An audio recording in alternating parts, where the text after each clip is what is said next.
Hello welcome दोस्तों, आइए ज्ञान बातें देख रहे हैं आप। मैं रवि कुमार एक बार फिर से नए वीडियो में हाजिर हूँ। दोस्तों, जैसा आपको पता होगा कि बीटेक में कैंपस प्लेसमेंट लेना काफ़ी ज़्यादा ज़रूरी हो जाता है आपके लिए, क्योंकि आप एक अच्छी जॉब पाना चाहते हैं। लेकिन दोस्तों, काफ़ी स्टूडेंट्स हैं जो बीटेक में प्रिपरेशन के दौरान जब कैंपस प्लेसमेंट में बैठते हैं तो उनका प्लेसमेंट नहीं होता है। दोस्तों, वो मैं आपको 3 मिस्टेक बताऊंगा, जिन 3 मिस्टेक के कारण काफ़ी लोग बीटेक में प्लेसमेंट नहीं पा पाते हैं। दोस्तों, एक बात और बताना चाहूँगा कि जो कैंपस प्लेसमेंट होता है उसको ले पाना काफ़ी आसान होता है। अगर आप बाहर से प्लेसमेंट लेंगे तो प्लेसमेंट वहाँ से भी हो सकता है, लेकिन दोस्तों वहाँ से जो प्लेसमेंट का जो अमाउंट होगा, जो आपको सैलरी मिल रही होगी, वहाँ से काफ़ी अंतर आ जाता है। दोस्तों, कैंपस प्लेसमेंट सैलरी ज़्यादा होती है, ज़्यादातर केसों में देखा गया है, लेकिन जब आप बाहर से जॉब लेते हैं तो वहाँ पर सैलरी देखा गया है काफ़ी आपको कम मिलती है। तो इसलिए आप कोशिश करें कि कैंपस प्लेसमेंट आपका हो जाए। दोस्तों, कुछ चीज़ें मैं आपको पहले समझाता हूँ, फिर उसके बाद 3 वो बड़ी मिस्टेक बताता हूँ जिसके कारण कैंडिडेट कहीं ना कहीं प्लेसमेंट नहीं ले पाता है। दोस्तों, जैसा सबसे पहले जब आप बीटेक कर रहे होते हैं तो आपके जो आसपास के आपके फ्रेंड्स होते हैं या आपके सीनियर्स होते हैं, तो दोस्तों आपने एक बात सुनी होगी उनके द्वारा कहते हुए कि अरे सबका हो जाएगा प्लेसमेंट, क्यों चिंता करते हो, अरे बहुत आसान होता है, सिंपल सिंपल से क्वेश्चन पूछते हैं, सब लोग आंसर दे देते हैं, सबका हो जाता है, कोई नहीं बचता है। ये सब बातें आपने ज़रूर सुनी होगी। और दोस्तों, इन बातों को सुन के कहीं ना कहीं आपको बेवकूफ़ बनाया जा रहा होता है, क्योंकि दोस्तों रियलिटी में अगर देखा जाए, जब आप प्लेसमेंट के लिए जाएंगे तो फिर वहाँ पर जब आप एग्ज़ाम देंगे तो फिर आपको कुछ अलग ही सिचुएशन दिखाई देगी। दोस्तों, कुछ ऐसी भी रियलिटी बताऊंगा जो शायद आपको नहीं पता होगी। दोस्तों, जब आपके कॉलेज में कोई एक कंपनी आएगी तो आप ये बिल्कुल मत सोचिएगा आपने जिस ब्रांच से बीटेक किया है सिर्फ उस ब्रांच के बच्चे बैठेंगे। ऐसा बिल्कुल भी नहीं होता है। दोस्तों, मान लीजिए कोई एक कंपनी आती है ए, और आपने किसी ब्रांच से बीटेक कर रखा है, तो दोस्तों जो कंपनी ए है वो क्या करेगी, 2-3 ब्रांच के कैंडिडेट साथ में बिठा देगी। अब दोस्तों उन ब्रांच के कैंडिडेट साथ में बैठते हैं जो ब्रांचें आपस में थोड़ा लिंक रखती हैं। जैसे मान लीजिए कंप्यूटर साइंस है, आईटी है, इन दोनों के जो स्टूडेंट्स होते हैं ज़्यादातर केसों में एक साथ बिठा दिए जाते हैं प्लेसमेंट पे, चाहे आप सरकारी से कर रहे हों बीटेक, चाहे आप प्राइवेट से कर रहे हों।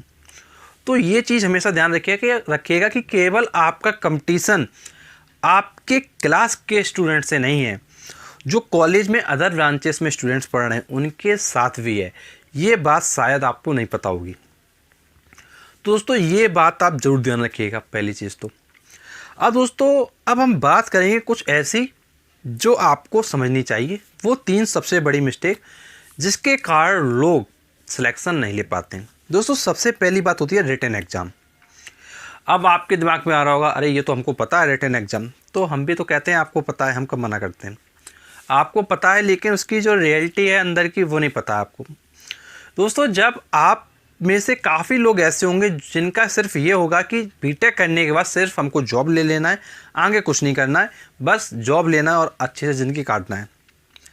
लेकिन दोस्तों, आप ही के बीच में से काफ़ी लोग ऐसे होंगे जो कैट की प्रिपरेशन कर रहे होंगे, कुछ लोग एमटेक की कर रहे होंगे एंट्रेंस एग्ज़ाम के लिए। तो दोस्तों, जो बच्चा कैट की प्रिपरेशन कर रहा है तो ऑब्वियस सी बात है कि वो काफ़ी चीज़ें पढ़ रहा होगा। काफ़ी चीज़ों में जैसे क्वांटिटेटिव एप्टीट्यूड पढ़ रहा होगा, रीजनिंग पढ़ रहा होगा, जनरल अवेयरनेस भी पढ़ रहा होगा थोड़ा बहुत। तो दोस्तों इन सब चीज़ों को वो बच्चा पढ़ रहा होगा। और दोस्तों, जब आपका रिटन एग्ज़ाम होता है, काफ़ी लोगों को ये लगता है कि जिस ब्रांच से हमें केवल हमसे उसी के क्वेश्चन पूछे जाएंगे।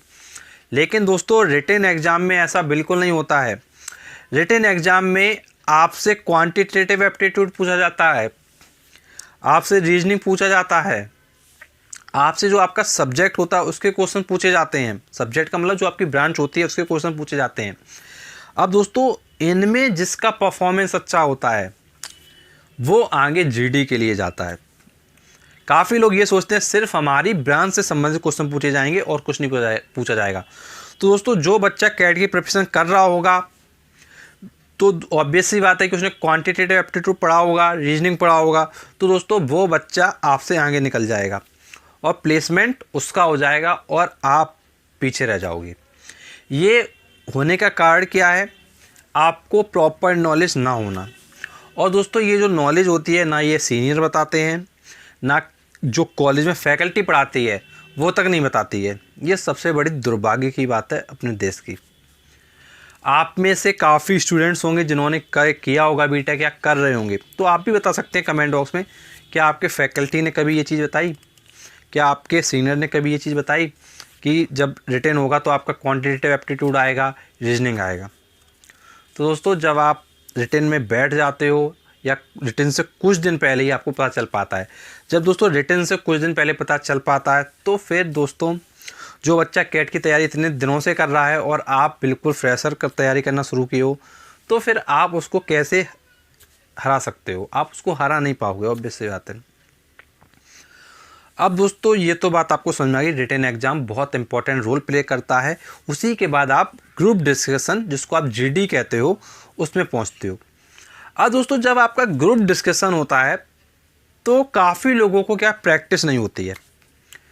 दोस्तों चाहे आप सीबीएसई बोर्ड से हों, चाहे आप यूपी से हों, चाहे आप किसी भी स्टेट बोर्ड से हों, चाहे आप आईसीएसई बोर्ड से हों, दोस्तों बोर्ड मैटर नहीं करता है। दोस्तों आप लोगों में से काफ़ी लोग कह सकते हैं कि सीबीएसई बोर्ड के बच्चे और आईसीएसई बोर्ड के बच्चे काफ़ी अच्छे होते हैं। दोस्तों ये बात सही है, लेकिन दोस्तों ये भी रियलिटी है कि जो स्कूल में अच्छे पढ़ाए जाते हैं, जिन अच्छे स्कूलों में पढ़ाया जाता है, सिर्फ उन्हीं के बच्चे अच्छे होते हैं। लेकिन दोस्तों सभी सीबीएसई स्कूल में एक जैसी पढ़ाई नहीं होती है। तो इसलिए दोस्तों मैं ये कहना चाहता हूँ कि अगर आप सीबीएसई में हो, चाहे आईसीएसई में हो, चाहे आप यूपी में हो, चाहे आप किसी भी स्टेट बोर्ड में हो, तो पहले ये चेक कीजिए क्या आप इंग्लिश में अच्छे से कम्युनिकेट कर सकते हैं कि नहीं। अगर दोस्तों लगता है कहीं पर भी कि नहीं कर सकते हैं, तो दोस्तों मैं ये कहना चाहूँगा आप तुरंत ही ग्रुप डिस्कशन की क्लासेस ज्वाइन कीजिए। क्लासेस चलती हैं, तो ग्रुप डिस्कशन की जो क्लासेस आप ज्वाइन करेंगे तो वहाँ से क्या होगा, आपके अंदर ये एबिलिटी आएगी कि आप कैसे बोलेंगे। और दोस्तों काफ़ी लोग तो डायरेक्टली पहुँच जाते हैं, उनको तो यही नहीं पता होता है कि ग्रुप डिस्कशन में कितने लोग बैठते हैं। तो दोस्तों ये तो आप मान के चलिए कम से कम 8 लोग बैठेंगे कम से कम।